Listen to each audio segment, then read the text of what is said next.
मेरा जो एक लक्ष्य निर्धारित था कि मुझे इसी एग्जाम को निकालना है और इसी तरह के फील्ड में काम करना है, एडमिनिस्ट्रेशन में ही जाना है। मेरी फर्स्ट चॉइस थी इसमें थी बीएएस, और मैंने सर इसके लिए निरंतर प्रयास किया बिना किसी और तरफ अपना ध्यान केंद्रित किए। तो सबसे पहले मेरे हस्बैंड ने देखा, उन्होंने नाम सर्च किया, उन्होंने बोला कुछ नहीं, वो इतनी तेज चिल्लाए कि हम सब रोना शुरू कर दिया। उन्होंने बस कहा कि हो गया एसडीएम।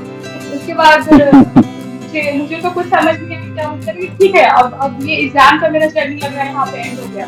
तो मैं, मेरा भाई और मेरी मम्मी तीनों लोग, मैंने अपने भाई को बोल के जो रोना शुरू किया, 15-20 मिनट तक हम लोग रोते रहे। तो ये तो सर आइडिया था कि अनसर्टेनिटी बहुत हाई है इस एग्जाम में, कभी भी कुछ भी हो सकता है। ये भी हो सकता है कि आप बहुत हार्ड वर्क पुट ऑन करें, आप बहुत ज्यादा स्ट्रैटेजिक होकर भी तैयारी करें, तभी सफलता कई बार नहीं मिलती है। तो इस तरह से सर फैमिली का सपोर्ट इसमें बहुत ज्यादा इम्पोर्टेंट था। थोड़ा मैं आपसे सोर्स जानना चाहूंगा कि आपने पीटी लेवल पर, फिर मेंस लेवल पर जीएस के लिए किन किताबों का, किन मैगजीनों का आपने सबसे ज्यादा उपयोग किया? तो मेरे पास बहुत ज्यादा रिजल्ट आने के बाद से बहुत ज्यादा टाइम नहीं रह गया था इसके लिए कोई स्पेसिफिक अलग से तैयारी करने का। तो मैंने मॉक्स दिए थे, मैंने 3 मॉक दिया था। उसके बाद करंट अफेयर्स से ऑब्वियसली अपडेट रहना होता है, तो न्यूज़पेपर को थोड़ा सा ज्यादा ध्यान से पढ़ती थी और थोड़ा सा ऑनलाइन एनालिसिस भी देख लिया मैंने। और फर्स्ट डे मेरा 9 अक्टूबर को इंटरव्यू था, और निकलने के बाद सर आप ही मिले थे मुझे गेट हाँ पे। आपको मैंने हाँ। इंटरव्यू थोड़ा सा वहाँ पे दिया था जी। तो बस सर यही जर्नी रही है, तैयारी थी और यही स्टार्ट। नमस्कार, आप देख रहे हैं द बिहार टॉप। मैं हूं आदेशपुरी। बीपीएससी 67वीं सिविल सेवा का फाइनल रिजल्ट आया और बता दें आपको कि मोतिहारी से हमारे साथ ऑनलाइन जुड़ी हुई है नगमा तबस्सुम, नाम है इनका। 52वां रैंक प्राप्त इन्होंने किया है और बिहार प्रशासनिक सेवा के लिए चयन हुआ है। नगमा जी, आपको आपके सिलेक्शन के लिए बहुत बहुत शुभकामना। Thank you sir, thank you very much. और ये रिजल्ट कौन सा आपका अटेम्प्ट था, पहले ये बताइएगा। सर ये मेरा तीसरा अटेम्प्ट था। पहले अटेम्प्ट में मेरा मेंस क्लियर नहीं हुआ था, 6-7 नंबर से रह हम्म, गया था। दूसरे में मेरा प्रीलिम्स भी नहीं हुआ था, और ये तीसरा अटेम्प्ट है जिसमें सारे स्टेजेस क्लियर हुए हैं और 52वां रैंक आया है। अच्छा।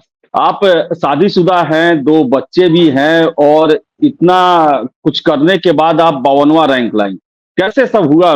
मैनेज कैसे हुआ? हाँ सर, जैसा आपने बताया बहुत डिफिकल्ट था, फैमिली की रिस्पॉन्सिबिलिटी थोड़ी ज़्यादा थी। और एग्ज़ाम जैसा कि पता है आपको कि ऑलरेडी इतना डिमांडिंग नेचर का है, बहुत कठिन है स्ट्रक्चर एग्ज़ाम का। तो थोड़ा-सा सर टाइम मैनेजमेंट में थोड़ा प्रॉब्लम होता था, बिकॉज़ रिस्पॉन्सिबिलिटी ज़्यादा था, तो टाइम भी डिवाइड हो जाया करता था बहुत सारी चीज़ों पे। अटेंशन थोड़ा-सा डिवाइड हो जाता था। यही कारण था कि पिछले 2 अटेम्प्ट में मेरा पूरा कंसिस्टेंसी मेरा मेंटेन नहीं हो पाता था, और डिफरेंट डिफरेंट स्टेज पे कहीं कुछ कमी रह जाती थी। तो एक बार मेरा मेंस नहीं हुआ, एक बार मेरा प्रीलिम्स नहीं हुआ। तो सर इस बार थोड़ा-सा मैंने अपने टाइम को बेटर तरीके से मैनेज करने की कोशिश किया कि ज़्यादा प्रोडक्टिव यूज़ हो पाए टाइम का। और मेरी फैमिली ने इसमें बहुत ज़्यादा मेरा सपोर्ट किया, मेरी मम्मी और मेरी बहन, वो लोग जो मेरी रिस्पॉन्सिबिलिटी फैमिली वाली होती थी उसको वो लोग टेक ओवर कर लेते थे, ताकि मेरे पास जो टाइम है वो पूरा पूरा पढ़ाई के लिए सिर्फ बचे। तो इस तरह से ये कठिन जो आप कह रहे हैं परिणाम आया है इतना अच्छा, वो उसी की वजह से हो पाया है पॉसिबल। ये आपका सब्जेक्ट कौन था और मीडियम कौन सा था? जी सर। सर ये जो वैकल्पिक विषय मेरा था वो इतिहास था, और मीडियम मेरा सर इंग्लिश है। अच्छा, इंग्लिश मीडियम से दिए आपने। थोड़ा आप अपनी पढ़ाई लिखाई के बारे में बताएं। आपका मायके कहाँ पे है और पढ़ाई लिखाई कहाँ से आपकी शुरुआती हुई? जी सर। सर जो मेरी प्रारंभिक जो मेरी शिक्षा है सर, वो तुरकौलिया प्रखंड है एक मोतिहारी में। वहाँ के सर हम्म। कमलपुर गांव में एक स्कूल है, श्री राजा राम उच्च विद्यालय, वहाँ से मैंने अपनी शुरुआत की पढ़ाई 10वीं क्लास तक मैंने वहीं से किया। फिर सर उसके बाद मेरी पढ़ाई अलीगढ़ मुस्लिम यूनिवर्सिटी से हुई 10+2। उसके बाद मैंने सर बीटेक किया इंफॉर्मेशन टेक्नोलॉजी में इंटीग्रल यूनिवर्सिटी लखनऊ से। फिर मैंने मास्टर्स किया अपना कंप्यूटर साइंस एंड इंजीनियरिंग में एमटेक, वो मेरा अलीगढ़ मुस्लिम यूनिवर्सिटी से हुआ है। तो ये तो मेरी शिक्षा के बारे में हो गया। और बाकी सर जो इस एग्जाम की तैयारी का है, वो भी सारी तैयारी मैंने मोतिहारी में रहते ही पूरा किया है अपना सेल्फ स्टडी से। इंजीनियरिंग बैकग्राउंड की हैं आप और हिस्ट्री सीधे, कैसे हाँ हुआ सर। ये मुमकिन? हाँ सर, जब जब मैंने सिलेबस को देखा और जब मैंने थोड़ा पढ़ना शुरू किया जीएस के सब्जेक्ट्स को, तो सर हिस्ट्री एक तो पहला ये था इसका रीजन कि सर जो मेरा सब्जेक्ट था कंप्यूटर साइंस और इंफॉर्मेशन टेक्नोलॉजी वो सर बीपीएससी के ऑप्शनल की लिस्ट में नहीं था, प्रोवाइडेड नहीं था। तो एक नेचुरल सा मेरे पास ऑप्शन था कि या तो मैं मैथमेटिक्स ले सकती थी या तो कोई जीएस का सब्जेक्ट लेना था। तो मैथ्स से मुझे पता चला कि डिफिकल्ट होता है मैनेज करना, टाइम ज़्यादा देना होता है, डिमांडिंग है बहुत। तो मैंने सोचा सर कि स्ट्रैटेजिक होगा कि ऐसा कुछ सब्जेक्ट चूज करें जिसका जीएस से ओवरलैप बहुत हाई हो। तो पढ़ते वक्त सर मुझे हिस्ट्री में नेचुरली बहुत इंटरेस्ट आया।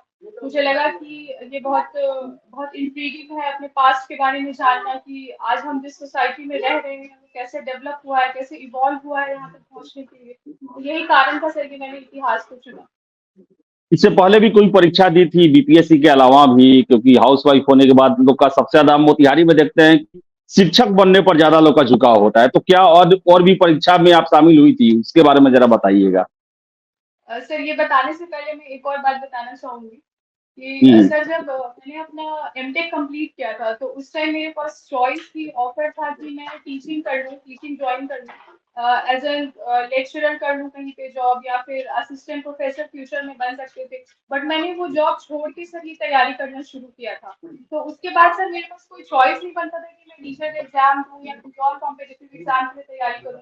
मेरा जो एक लक्ष्य निर्धारित था कि मुझे इसी एग्जाम को निकालना है और इसी तरह के फील्ड में काम करना है, एडमिनिस्ट्रेशन में ही जाना है। तो यही मेरी फर्स्ट चॉइस भी इसमें थी, बीएएस।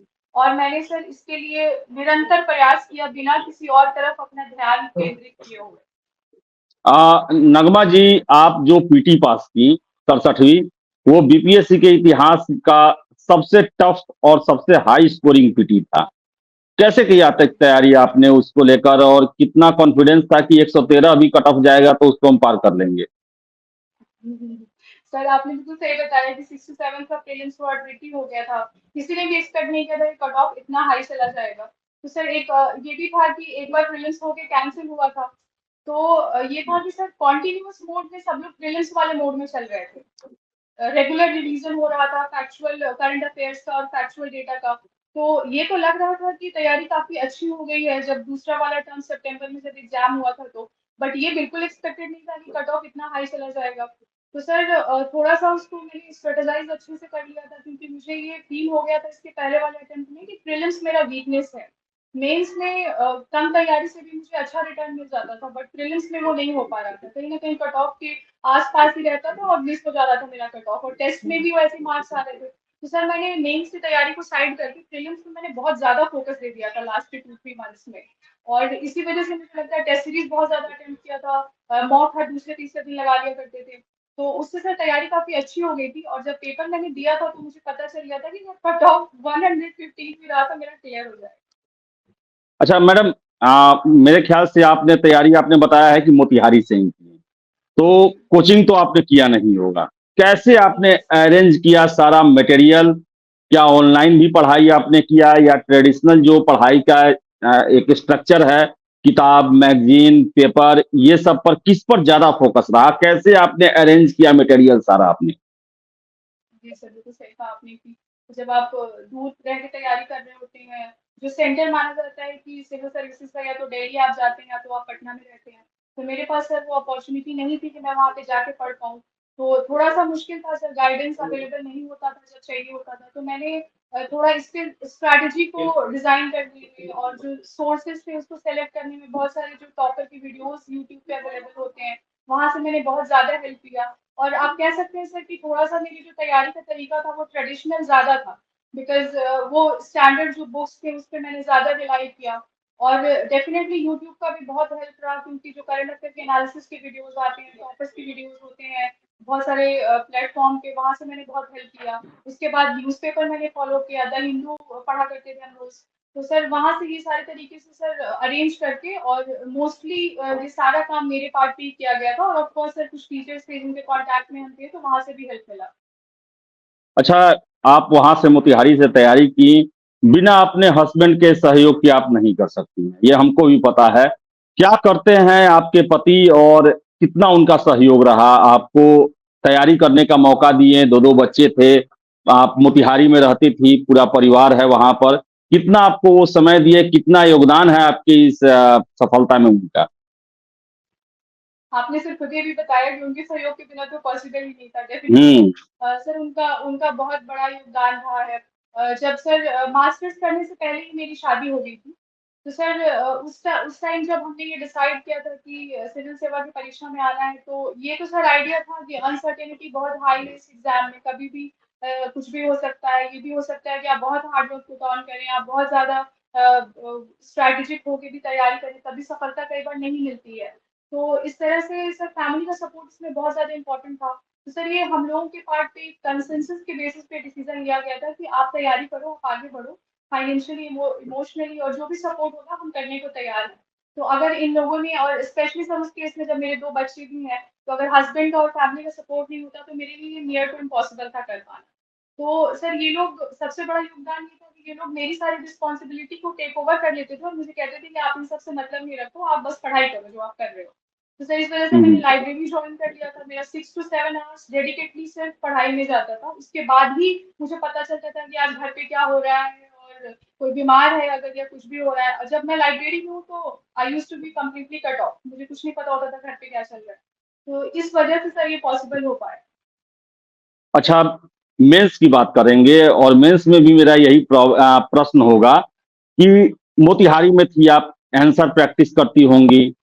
कैसे आपको ये पता चला कि जो मेंस में मुझे देना है, क्योंकि आपका पहले बैकग्राउंड इंजीनियरिंग का रहा है और ये आर्ट्स साइंस, आर्ट्स जो है इसमें हिस्ट्री का पेपर है, जीएस का पेपर है, आप जो लिख रही हैं वो सही है, तैयारी सही दिशा में है कि नहीं, कैसे ये सब डिफाइन आपने मोतिहारी में रह के किया? किसी का सहारा लिया आपने, किसी शिक्षक को अपना आंसर राइटिंग चेक करवाया, कैसे ये सब मैनेज हुआ? परफेक्शन आईएएस सिविल सेवा बीपीएससी यूपीएससी परीक्षा के लिए एकमात्र समर्पित और रिजल्ट ओरिएंटेड संस्थान, बेहतर सफलता के लिए केंद्रित। Perfection IAS foundation course Hindi और इंग्लिश माध्यम में विश्वसनीय गाइडेंस के साथ सुनिश्चित की जाती है। 64वीं, 65वीं, 66वीं बीपीएससी परीक्षाओं में सबसे ज्यादा 107, 69, 131 क्रमशः रिजल्ट देने वाली संस्थान perfection IAS, Kumar tower, boring road, Patna. हाँ सर। सर मेंस का जो सबसे क्रक्स है वो यही है कि आंसर राइटिंग स्किल्स आपके, आप कितना बेटर अपने आप को रिप्रेजेंट कर पा रहे हैं पेपर पे। बिकॉज एग्जामिनर के सामने आप नहीं होते हैं, वो आपको एनालाइज करता है, आपको इवैल्यूएट करता है आपके आंसर्स के बेसिस पे। तो सर शुरू में जब लिखी है तो सबसे बड़ी परेशानी, एक तो मेरा इंजीनियरिंग बैकग्राउंड था, तो हम लोगों को राइटिंग का बहुत ज्यादा आइडिया नहीं होता है। बहुत मैथमेटिकल सारी चीजें होती हैं, लॉजिकल होता है, बट यहाँ पे आर्गुमेंटेटिव होना पड़ता है, आपको अपने पेपर में आर्गुमेंट्स के थ्रू प्रूव करना होता है पॉइंट अपना। तो सर इनिशियली बहुत प्रॉब्लम्स होते थे। और जैसा कि आपने कहा सर कि इवैल्यूएट कराना होता है, आपको पता चले कि आपकी तैयारी किस दिशा में जा रही है। तो जब सर खुद से अपने आंसर्स पढ़ो तो या तो बहुत बुरा लगता है या तो बहुत अच्छा लगता है कि आपने क्या लिख दिया, आज तो बहुत जबरदस्त है। अगले दिन लगता है कि आपको कुछ नहीं आ रहा। तो सर एक इवैल्यूएटर, आपको एक मेंटोर चाहिए होता है जो आपको बताए कि हाँ आप सही दिशा में जा रहे हो। तो डेफिनेटली सर मोतिहारी में तो वो गाइडेंस नहीं अवेलेबल था, बट मैंने जो लीडिंग कोचिंग इंस्टीट्यूशन है कुछ, उनके टेस्ट सीरीज का हेल्प मैंने डेफिनेटली लिया था। और वहां से जब वो पेपर इवैल्यूएट होके आता था तो मैं लेके उसको बैठती थी, उसको थॉरली एनालाइज करती थी कि जो कमेंट्स वो लिख के दे रहे हैं उसको कैसे हम इम्प्रूव कर सकते हैं। और दूसरा सर एक और काम मैंने ये किया था कि जो प्रीवियस ईयर के टॉपर्स रहे हैं यूपीएससी के भी बीपीएससी के भी, उनकी सर कॉपीज टेलीग्राम पे मिल जाती है। वो कॉपीज को लेके मैंने अपने आंसर्स को कंपेयर करना स्टार्ट किया उनसे कि वो क्या बेटर लिख रहे हैं, कि उनको इतने अच्छे मार्क्स मिल रहा है, मुझे क्यों नहीं मिल रहा। तो सर यहाँ से बहुत हेल्प मिला मुझे, ये जो एक्सरसाइज था ये बहुत हेल्पफुल था। और स्लोली आंसर राइटिंग का जो स्किल है वो बहुत स्लोली बिल्ड होता है, बहुत ज्यादा काम आपको करना पड़ता है। तो सर ये जो प्रैक्टिस है I use to do it regularly, कि दूसरे की आंसर कॉपीज देखो, फिर उस आंसर को आप खुद से लिखो, फिर उससे कंपेयर करके देखो ये पॉइंट उन्होंने ज्यादा अच्छा लिखा है, आपने यहाँ पे ये गलत लिख दिया, ये थोड़ा और एडिशन करना था, थोड़ा वैल्यू एडिशन चाहिए था। तो सर ऐसे करके मेंस की पूरी तैयारी इसी हिसाब से मैंने किया था।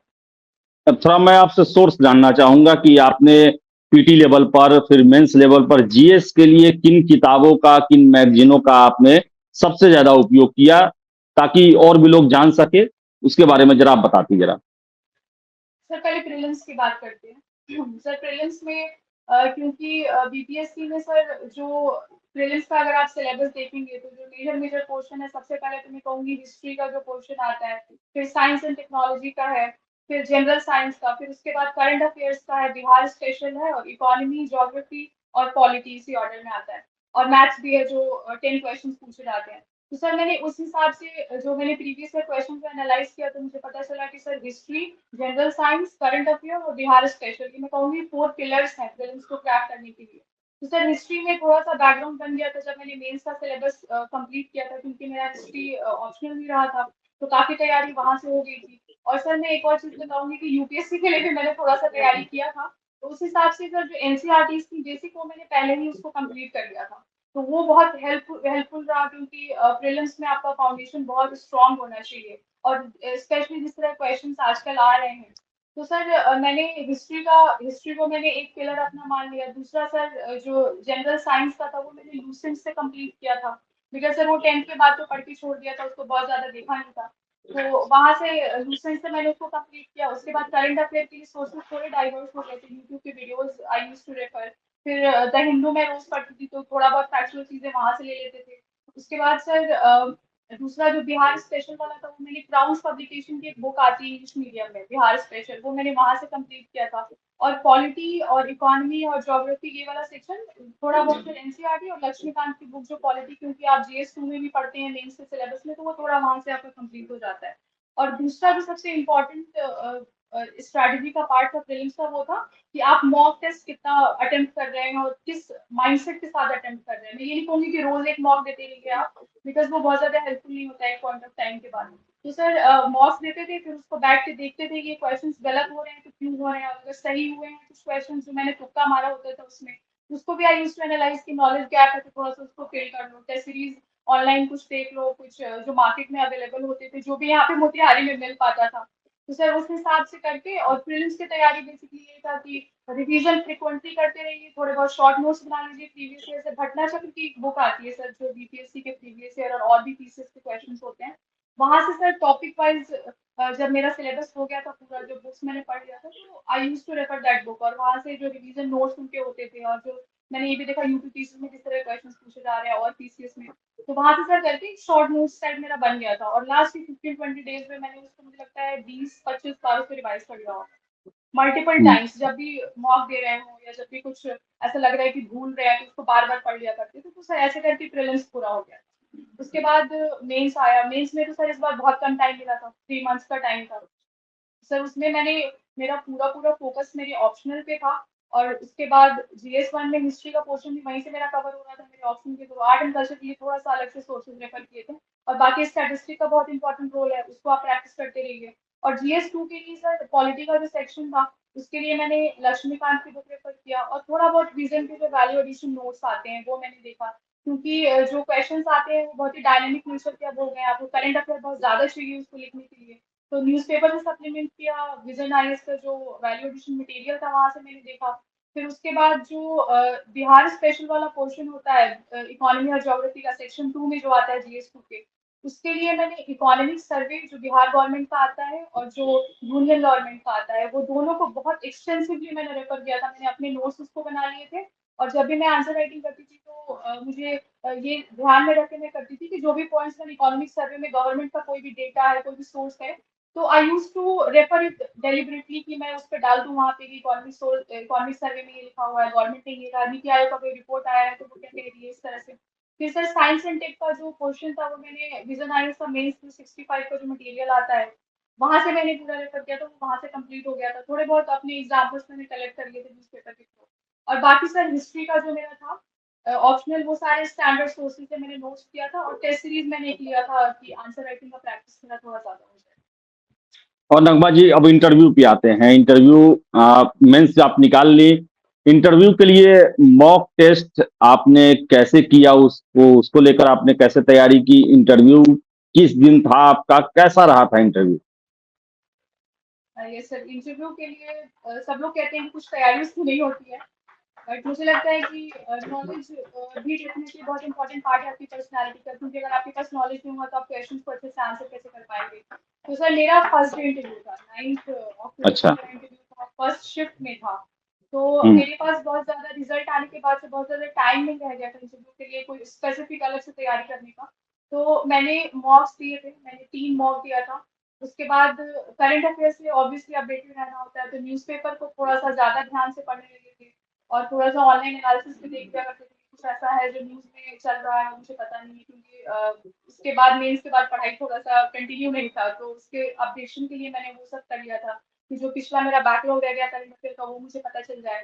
फिर सर ये था कि थोड़ा-सा बैठ के सोचते थे खुद ही कि अगर ये क्वेश्चन मुझसे पुट अप किया जाए डैफ्ट के बेसिस पे कि आपने क्यों इंजीनियरिंग छोड़ दिया, क्यों आप एडमिनिस्ट्रेशन में आए, क्या मोटिवेशन था इसमें आने के पीछे?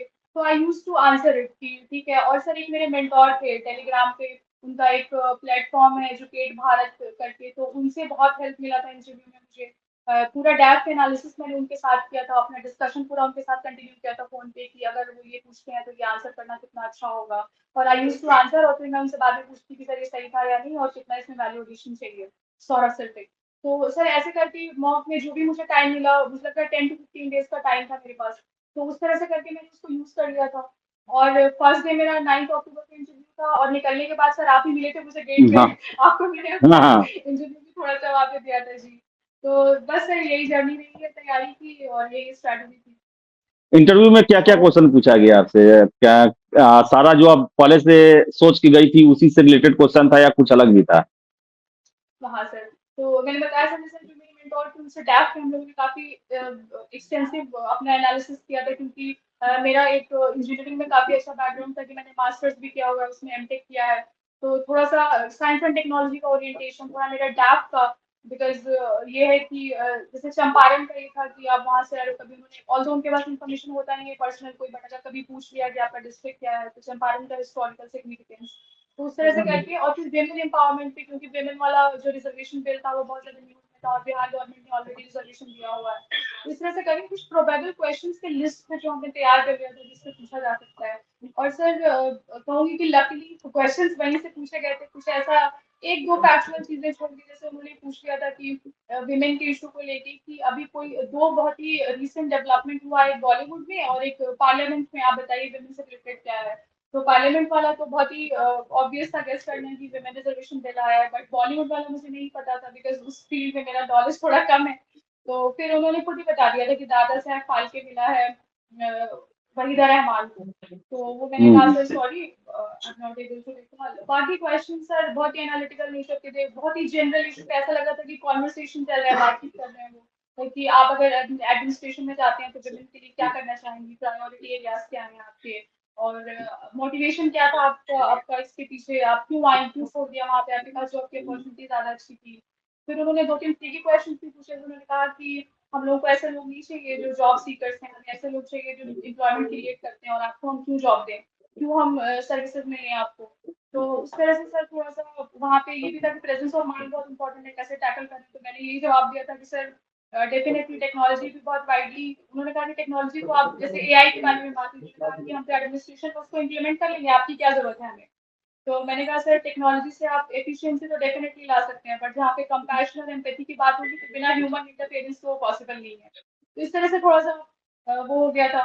और विमेन पे बहुत एक्सटेंसिवली चर्चा हुआ वहाँ पे, विमेन वाले इशू पे मेरे ऑप्शनल पे एक दो क्वेश्चन थे, बहुत ज्यादा तो उन्होंने यही पूछा, इंडस वैली सिविलाइजेशन पूछा, और उन्होंने ये पूछा कि हिस्ट्री क्यों पढ़ते हैं हम, क्या इंपॉर्टेंस है उसका एडमिनिस्ट्रेशन में, आप आपने क्यों चूज किया था, इंटरेस्ट क्या था आपका, इस तरह की बात हुई। फिर वुमेन पे तो बहुत ज्यादा बात हो गई, पुलिस के बारे में उन्होंने पूछा कि आपको पुलिस दे देंगे तो आप क्या करेंगे उसमें, कभी गई हैं कलेक्ट्रेट, आप आपने किसी पुलिस स्टेशन को देखा है वहाँ कैसे काम करते हैं, इस तरह की बातें हुई थी। बस फिर बहुत कॉर्डियल माहौल था, बहुत अच्छा था, कुछ स्केरी ऐसा नहीं था जो मैंने सोचा था, मुझे लगा था कि बहुत डरावना सा होगा, बहुत बहुत अच्छा था इंटरव्यू, सही गया था। तो चलिए सर भी अब लोगों नगमा को जी, लग रहा है अच्छा गया है।